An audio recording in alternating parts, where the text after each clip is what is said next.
Hello everyone, welcome back to this channel.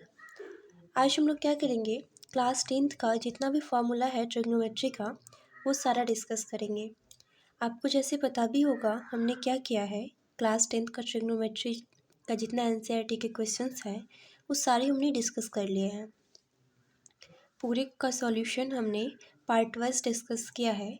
अगर आप लोगों ने नहीं देखा है तो आप लोगों को मेक श्योर उसको देखना चाहिए, आप लोगों को समझ आएगा। अब इसमें हम क्या कर रहे हैं, इसके बाद ये सोचे कि एक क्या करना चाहिए, हमें एक वीडियो बना देना चाहिए जिसमें हम क्या करेंगे, सारे ट्रिग्नोमेट्री के फॉर्मूलाज जो क्लास 10th के लिए इम्पोर्टेंट होगा उसको हम एक वीडियोस में डिस्कस कर लेते हैं, जिससे आप लोगों को थोड़ा सा हेल्प हो जाएगा कि सारे फॉर्मूलाज एक जगह मिल जाएगा और आप लोग क्या कर सकते हैं, उसे ईजिली लर्न कर सकते हैं। तो चलिए इसमें हम स्टार्ट करते हैं अपना ट्रिग्नोमेट्री का फॉर्मूला। आई होप आप लोगों को समझ में आएगा और हम कोशिश करेंगे कि आप लोगों को सारा समझ में भी आए और एक सिस्टमेटिक वे में स्टार्ट करते हैं। तो सबसे पहले हमें पता है कि ट्रिग्नोमेट्री किसके लिए एप्लीकेबल होता है, एक राइट एंगल ट्रायंगल के लिए एप्लीकेबल होता है। तो सबसे पहले हम करेंगे क्या, एक राइट एंगल ट्रायंगल ड्रॉ करेंगे और इसके बाद उसके रिस्पेक्ट में कुछ डिफाइन करेंगे जो कि इम्पोर्टेंट होता है, और इसके बाद हम क्या करेंगे, सारे फॉर्मूलाज को डिस्कस करेंगे। आप लोग इसे अच्छे से क्या कर सकते हैं, अपने नोट्स में भी लिख सकते हैं और अदरवाइज़ आप क्या कर सकते हैं, इसे भी देख सकते हैं। चलिए स्टार्ट करते हैं। हम ड्रॉ करते हैं एक राइट एंगल ट्रायंगल। तो हमने एक राइट एंगल ट्रायंगल ड्रॉ किया जिसका नेम कुछ भी रख सकते हैं। हम यहाँ पे ABC रख रहे हैं, A, B एंड C। तो ABC हमारा क्या है, राइट एंगल ट्रायंगल है जिसपे B पे हमारा राइट एंगल है। अब ये पता है कि राइट एंगल का जो सामने का साइड होता है, राइट एंगल का जो अपोजिट साइड होता है वो हाइपोटेनस होता है। इतना तो हमें पता है। तो हमारा ये जो साइड है वो क्या हो जाएगा, हाइपोटेनस हो जाएगा, और हाइपोटेनस को हम H से डिनोट करते हैं। इतना तो हमें पता है। अब ये तो दो साइड्स जो बचे, एक side BC and side AB, उसमें से एक जो होगा वो परपेंडिकुलर होगा और दूसरा जो होगा वो बेस होगा। तो अब यहाँ पे क्वेश्चन ये आता है कि कौन सा परपेंडिकुलर होगा और कौन सा बेस होगा। तो वो एक स्पेसिफिक एंगल के लिए डिफाइन करते हैं। अगर आप एंगल ए को हम कुछ एज्यूम कर लेते हैं, इसके रिस्पेक्ट में हम सारा डिस्कस कर लेंगे एंड आपको सारा समझ में आ जाएगा। एंगल ए को हमने क्या किया, थीटा एज्यूम किया। तो जिस एंगल का हमें चेक करना होता है उसका अपोजिट साइड मीन्स थीटा के सामने वाले साइड कौन सा है, BC। तो थीटा के लिए BC जो हो जाएगा वो परपेंडिकुलर हो जाएगा। क्या हो जाएगा, परपेंडिकुलर, एंड परपेंडिकुलर को हम P से डिनोट करते हैं। एंड अब थीटा के लिए हाइपोटेनस तो फिक्स्ड होता है, किसी भी एंगल के लिए राइट एंगल के सामने का साइड हाइपोटेनस होगा। ये परपेंडिकुलर हो गया और C, अब AB बचा, AB क्या हो जाएगा, ये हमारा बेस हो जाएगा, साइड AB, एंड इसको हम क्या करेंगे, B से रिप्रेजेंट करेंगे। तो क्या हो गया, हमने किसी एक स्पेसिफिक एंगल के लिए perpendicular, base and hypotenuse, perpendicular and base को मैंने ड्रॉ कर लिया। अब हम क्या करेंगे, चलिए इसके बाद इस हाइपोटेनस, बेस एंड परपेंडिकुलर में एक रिलेशन होता है। फर्स्ट ऑफ ऑल मुझे उससे डिस्कस करना है। तो वो क्या होता है, हाइपोटेनस का जो स्क्वायर होता है वो इज इक्वल टू होता है, हाइपोटेनस का square is equal to perpendicular का स्क्वायर प्लस बेस का स्क्वायर। ये क्या हुआ, हाइपोटेनस का जो स्क्वायर होता है वो परपेंडिकुलर स्क्वायर प्लस बेस के स्क्वायर के इक्वल होता है। ये काफ़ी इंपॉर्टेंट फॉर्मूलाज है, तो इसे आपको लर्न करना है। ये रिलेशन क्या होता है, perpendicular square plus base square is equal to hypotenuse square. इसको हम क्या करेंगे, इसे हम एक बॉक्स में बंद करेंगे क्योंकि ये क्या है, बहुत इंपॉर्टेंट है। अब इसके आगे, अब इसको आप रीअरेंज कर सकते हैं। आपको पता भी होगा कि रीअरेंज हम कैसे करते हैं। अगर H square is equal to P square plus B square given है तो आप यहाँ से क्या कर सकते हैं, यहाँ से P स्क्वायर फाइंड कर सकते हैं। तो P स्क्वायर कितना हो जाएगा, P square is equal to हो जाएगा H square minus B square.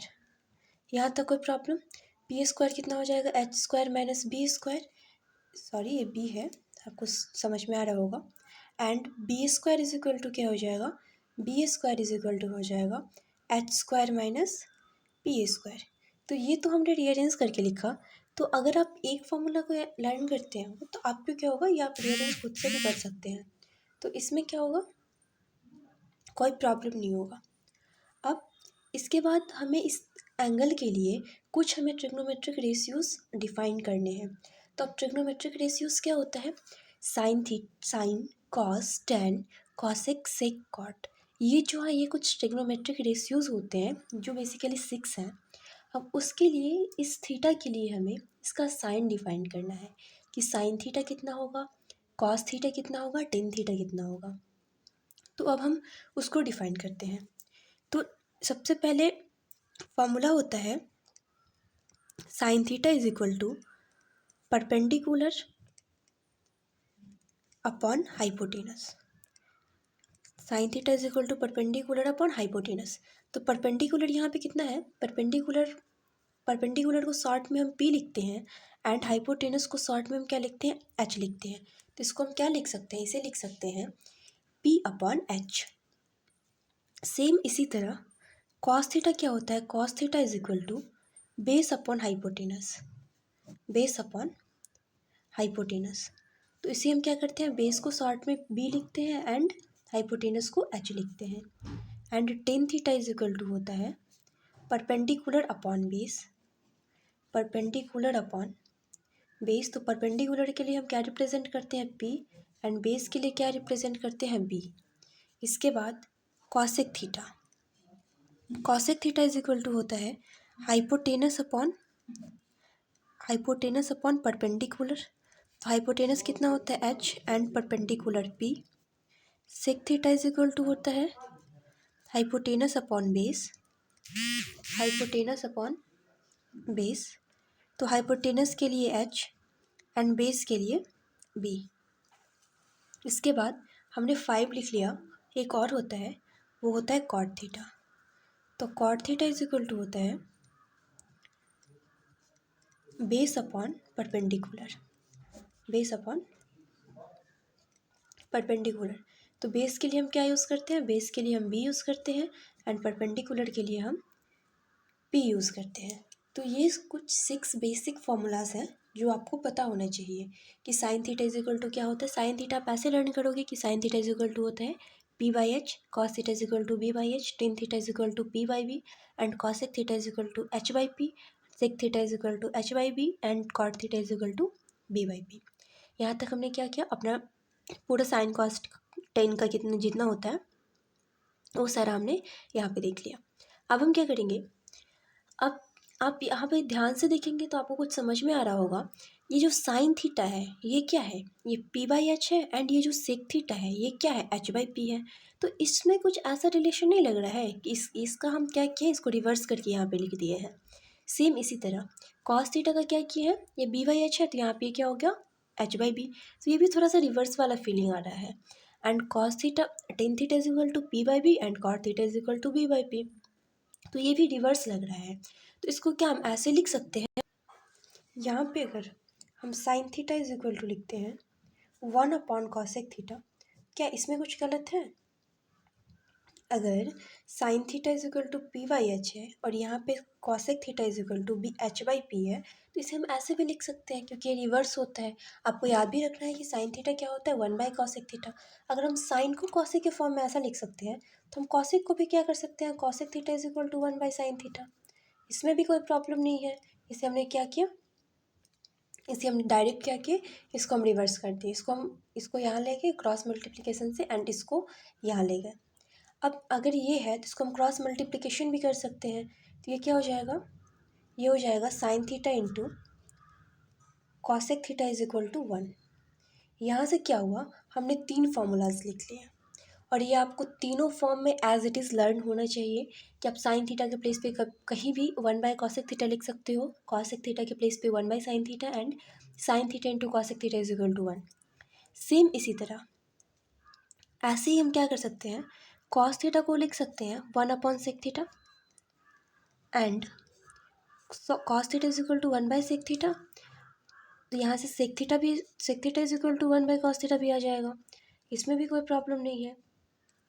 अगर हम क्रॉस मल्टीप्लिकेशन करते हैं तो sec theta into cos theta is equal to 1 भी आ जाएगा, यहाँ भी कोई दिक्कत नहीं है। तो यहाँ पे ये भी हो सकता है। तो ये भी एक सेट ऑफ फार्मूलाज हो गया जिसमें क्या कर सकते हैं, हम कॉस को सेक के फॉर्म में लिख सकते हैं, सेक को कॉस के फॉर्म में लिख सकते हैं, एंड इसके मल्टीप्लिकेशन 1 होता है। इतना सब करने के बाद यहाँ पे हम अगर tan theta is equal to लिखते हैं 1/cot थीटा तो कोई प्रॉब्लम नहीं, क्योंकि ये भी रिवर्स है तो हम ये भी लिख सकते हैं। एंड इसके बाद cot theta is equal to भी हम लिख सकते हैं 1/tan थीटा, हाँ यहाँ भी लिख सकते हैं। एंड अगर हम इसको मल्टीप्लाई कर दिए तो cot theta into tan theta is equal to 1, ये भी हो जाएगा, हाँ ये भी हो जाएगा, इसमें भी कोई प्रॉब्लम नहीं है। तो यहाँ से हमने कितना फार्मूलाज देखा, यहाँ से इसको तो रीअरेंज किया गया है। तो लेकिन आपको याद करना है तीनों फॉर्म में कि आपको ये भी मेमोराइज होना चाहिए, ये भी मेमोराइज होना चाहिए और ये भी होना चाहिए, क्योंकि कहीं पे sign theta into cos theta लिखा आ रहा है तो उसके प्लेस पे आप 1 सब्सटीट्यूट कर सकते हो। तो ये कुछ ऐसे बेसिक्स फार्मूलाज हैं जो आपको समझ में आ गया होगा। और 2-3 और फार्मूलाज हैं, चलिए अब उसको भी डिस्कस कर लेते हैं वो क्या है। इसके बाद अगर कहीं टेन थीटा लिखा आ जाता है उसको हमें साइन कॉस में चेंज करना होगा, तो उसको फिर हम क्या लिख सकते हैं, वो भी हम टेन को भी हम साइन कॉस में कैसे चेंज कर सकते हैं, हम इसका फॉर्मूलाज देखना है। तो देखिए tan theta is equal to होता है sine theta upon cos theta. तो ये कौन सा फॉर्मूला हुआ कि अगर कहीं पे साइन को आप टेन को आपको साइन कॉस में लिखना होगा तो आप क्या करोगे, टेन थीटा के प्लेस पे sign theta upon cos theta लिख सकते हैं। और सेम ऐसे ही कॉट, ये तो पता है कि कॉट थीटा साइन थीटा का टेन थीटा का रिवर्स है, तो ये कितना हो जाएगा, ये हो जाएगा cos theta upon sine theta. इतना तो समझ में आ रहा होगा कि यहाँ पे हमने क्या किया, यहाँ पे इसको हम रिवर्स कर दिए। तो ये भी एक इम्पोर्टेंट फार्मूलाज हो जाता है जो बहुत बहुत जगह आपसे बहुत प्लेस पे आपको इसका यूज़ करना पड़ता है।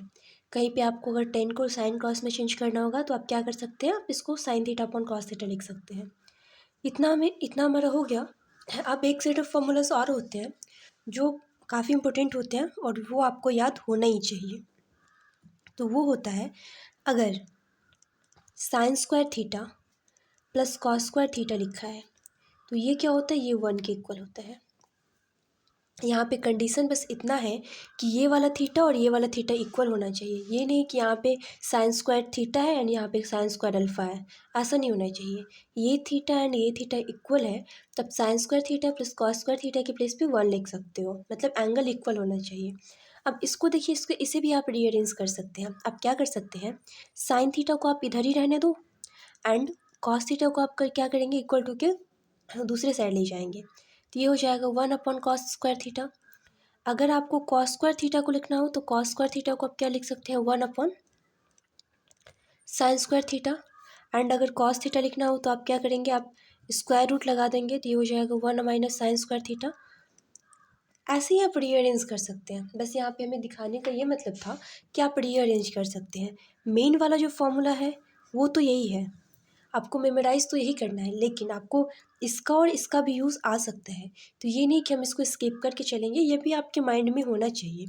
ये एक इम्पोर्टेंट फार्मूलाज है, तो आप इसे बॉक्स बना लीजिए जिससे आप क्या कर सकते हैं, इसे आप हाईलाइट कर सकते हो एंड आपको ये रहेगा कि इसे हमें याद करना है।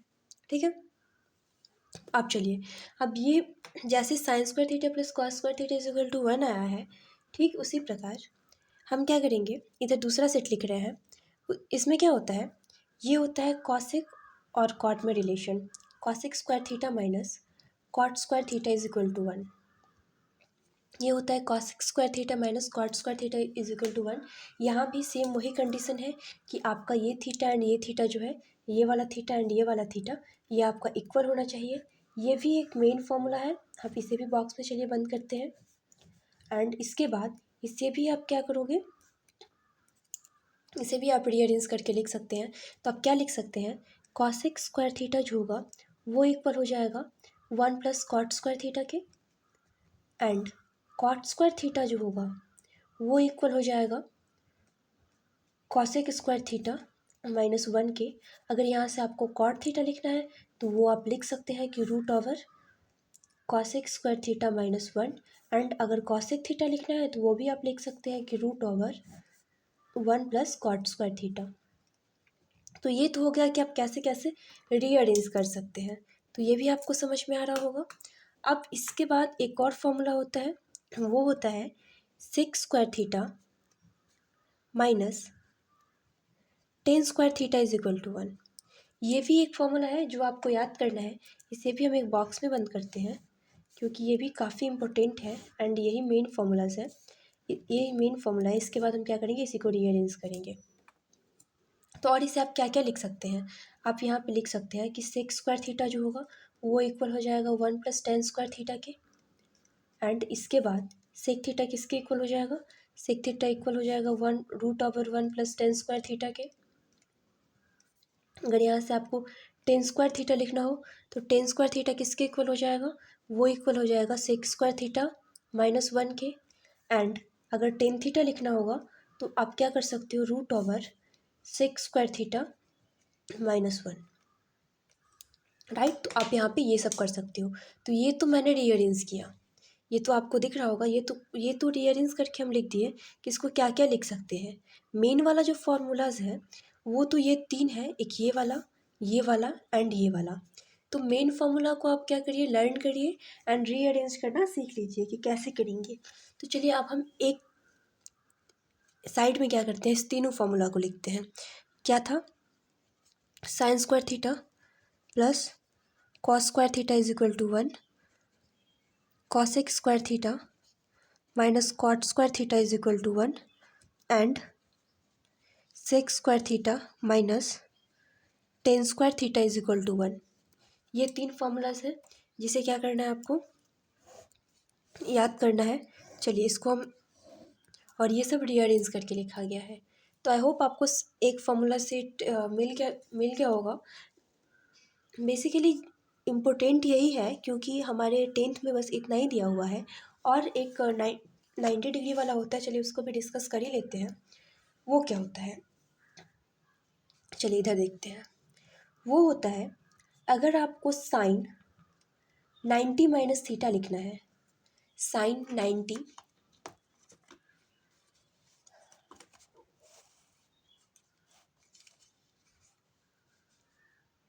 साइन 90 माइनस थीटा, तो वो किसके इक्वल होता है, ये इक्वल होता है कॉस थीटा के। एंड कॉस 90 माइनस थीटा लिखना होता है तो ये इक्वल हो जाता है साइन थीटा के। बेसिकली यहाँ पे डिग्री है 90 डिग्री। और इसके बाद अगर आपको कॉसेक 90 माइनस थीटा होता है तो ये इक्वल हो जाता है सेक थीटा के। एंड सेक 90 माइनस थीटा होता है तो ये इक्वल हो जाता है कॉसेक थीटा के। और टेन 90 माइनस थीटा इक्वल होता है कॉट थीटा के। And cot 90 minus theta equal होता है टेन थीटा के। तो आई होप आपको ये समझ में आ रहा होगा। बस इतना ही फॉर्मूला है जो आपको लर्न करना है, बहुत कम है क्लास टेंथ में। सो आप इसे इजीली मेमोराइज कर सकते हैं। सो देखिए इसमें कितना कितना कम है, यही पेज हो गया एंड एक पेज और था आप लोगों का। बस दो पेज में सारे फॉर्मूलाज ख़त्म हो जा रहे हैं मेरे क्लास टेंथ के। तो आपको एक क्या करना है, एक चार्ट बना के आप लगा सकते हो कि आपको समझ में आ जाए और आप बार बार उसे देख के क्या कर सकते हैं, लर्न कर सकते हैं। तो देखिए साइन का ये हो गया 10 का साइन कॉस के टर्म में, कॉट का कॉस साइन के टर्म में वही। एंड मेन फॉर्मूलाज ये तीन है एंड इसको मैंने रीअरेंज करके यहाँ लिखा है। एंड एक सेट ये है फॉर्मूला का। इतना करने के बाद, इतना अगर आप लर्न कर लेते हैं, इसके बाद एक टेबल आता है जो जिसमें कुछ वैल्यूज़ गिवन होते हैं, उससे भी हमें लर्न करना होता है, वो भी इम्पोर्टेंट होता है। चलिए उस टेबल को भी एक बार देख लेते हैं कि वो टेबल क्या है। देखिए इसे मैंने बनाया है आप लोगों के लिए। तो आई होप आप लोग को ये अच्छा लगेगा।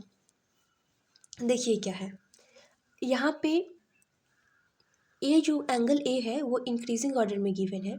यहाँ पे 0, 30, 45 एंड 60 एंड 90। यहाँ पे sine A, cos A, tan A, cosec A, sec A and cot A, ये पूरा गिवन है। आपको इस टेबल को एज इट इज़ लर्न करना है कि ये टेबल क्या है। अब यहाँ पे याद कैसे करेंगे इसको, ये तो काफ़ी बड़ा सा दिख रहा है, तो इसे आप एक प्रॉपर वे बना लीजिए कि कैसे हमें करना है।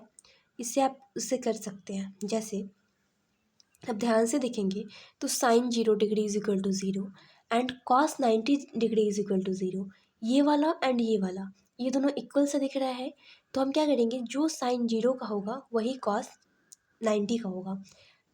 इसी साइन और कॉस में देखिए डायगोनल वाले इक्वल होते हैं, यहाँ का ये इक्वल, यहाँ का ये इक्वल, ये तो कॉमन हो गया, यहाँ का ये इक्वल एंड ये वाला इसके इक्वल। तो साइन, और यहाँ पे एक चीज़ और, साइन थीटा जो होता है वो जब हम थीटा इंक्रीज़ करते हैं तो साइन का वैल्यू 0 से 90 तक इंक्रीज़ करते जाता है एंड कॉस का क्या करता है, डिक्रीज़ करता है। तो बहुत टाइम से ये क्वेश्चन भी है, ये आपके एनसीईआरटी का एक्सरसाइज 8.2 में कुछ ट्रू फॉल्स वाला क्वेश्चन गिवन है, जिसमें आपको जस्टिफाई भी करना है। तो उसमें भी गिवन है कि साइन ए का वैल्यू क्या होता है, इंक्रीज़ करता है और कॉस ए का वैल्यू डिक्रीज़ करता है। तो इसे आप कैसे याद करोगे, 0 का 90 में से जितना माइनस करेंगे ना उतना के इक्वल होगा, कॉस उतने का इक्वल होगा। तो 0 को 90 में से माइनस करेंगे तो 0 हो जाएगा, तो ये कॉस 90 के इक्वल हो जाएगा। अब साइन 30 का 1/2, अब 90 में से 30 को माइनस करिए, कितना आ गया 60, तो वो कॉस 60 के इक्वल होगा। साइन 45 कॉस 90 माइनस 45 के इक्वल होगा, तो 90 में से 45 को माइनस करेंगे तो वो 45 ही होगा, तो वो क्या हो गया, कॉस 45 के इक्वल हो गया। एंड साइन 60 वो किसके इक्वल होगा, कॉस को 90 में से 60 को माइनस करिए तो 30, तो कॉस 30 के इक्वल हो जाएगा। ऐसे करके आप साइन कॉस का याद कर सकते हैं। अब 10 का कैसे याद करेंगे, 45 का तो हमें याद होता है कि 45 का 1। अब इसके बाद 30 का याद कर लीजिए, 1/√3 एंड 60 का √3, वो कैसे, तो अब 30 देखिए, 30 वैल्यू भी स्मॉल है, मतलब एंगल भी स्मॉल है तो इसका वैल्यू भी स्मॉल है। ये 60 बड़ा है तो इसका √3 हो गया। तो ऐसे करके आप साइन कॉस 10 का याद करेंगे एंड कॉसेक सेक कॉट में आप कुछ देर सोच के, कुछ सेकंड सोच के आप बता सकते हैं। ऐसा नहीं है कि आपको इसका भी याद करना है। क्यों, ऐसा क्यों, ये हमें पता है कि कॉसेक जो होता है वो साइन का क्या होता है, अपोजिट होता है। तो 0 है तो ये 1/0, तो 1/0 तो अनडिफाइंड, तो ये आ गया, देखिए 1/0 कितना होता है, अनडिफाइंड होता है। तो ये अनडिफाइंड है 1/0, तो इसके प्लेस पे आ गया नॉट डिफाइंड। तो ऐसे करके आप क्या कर सकते हैं, इस टेबल को याद कर सकते हैं। जैसे देखिए cos 1, तो इसका सेक कॉस का अपोजिट है, तो cos सेक 0 कितना हो जाएगा, 1/1 इज इक्वल टू 1। तो इस हिसाब से आप क्या कर सकते हैं, इस तरीके से आप पूरा टेबल को मेमोराइज कर सकते हैं। तो आई होप आप लोगों को ये अच्छा लगा होगा कि इसमें मैंने सारे फॉर्मूलाज डिस्कस किए। चलिए एक बार और आपको दिखा दे रहे हैं कैसे करते हैं। यहाँ से हम लोगों ने स्टार्ट किया था, जिसमें क्या था, देखिए अच्छे से ये सारा। इसके बाद कुछ फॉर्मूलाज इधर है जो क्या किए हम लोगों ने यहाँ पे भी बनाए थे। आप लोग को आई होप समझ में भी आ रहा होगा कि इसको कैसे किए थे। एंड इसके बाद ये एक टेबल है जो काफ़ी इम्पोर्टेंट है, जो आप लोगों को क्या करना है, लर्न करना है। तो आप लोगों को अच्छा लगा होगा। अगर आप लोगों को अच्छा लगता है तो आप क्या कर सकते हैं, आप लाइक कर सकते हैं और हमें बता सकते हैं कि मुझे अच्छा लगा। और आप शेयर भी कर सकते हो अगर आप लोगों को अच्छा लगता है तो, और अपने फ्रेंड्स के साथ सब शेयर कर सकते हैं अपने फ्रेंड्स के साथ एंड सब्सक्राइब कर सकते हैं आप लोगों को अच्छा लगता है तो। और आप कमेंट करके बता सकते हैं कि इसमें क्या इम्प्रूवमेंट की ज़रूरत है, हम नेक्स्ट वीडियो से इम्प्रूव करेंगे।